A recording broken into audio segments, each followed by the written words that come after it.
আজ হঠাৎ স্টুডেন্টদের দেখে ঠিক আমার ছোটোবেলার কথা মনে পড়ে গেল। সো হ্যালো এভরিওয়ান, কেমন আছো তোমরা সবাই? আজ হলো সানডে, আর সানডে মানেই মিনি ব্লগ। তো আজ বেশ সকাল সকাল উঠে গেছি, সারাদিন ক্লাস আছে তাই। তো আমি ছোটোবেলায় কি করতাম, একটা ড্রয়িংও ঠিক মতো কমপ্লিট করতাম না, স্যারের অনেক বকাঝকা শুনতাম, আর বাচ্চারাও সেম কাহিনী করছে।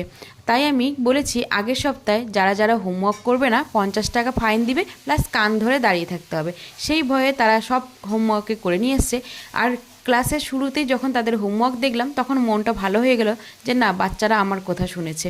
আর আসলে তারা ভয়ে করেছে, কান ধরতে হবে সেই ভয়ে। কান ধরার শাস্তির মূল কারণ হলো তারা বেশ কয়েকদিন ধরে হোমওয়ার্ক করছেই না, কোথাও শুনছে না। তারা তো আমার সাথে এমন বিহেভ করে, আমি তাদের ফ্রেন্ড, একদমই ভয় পায় না।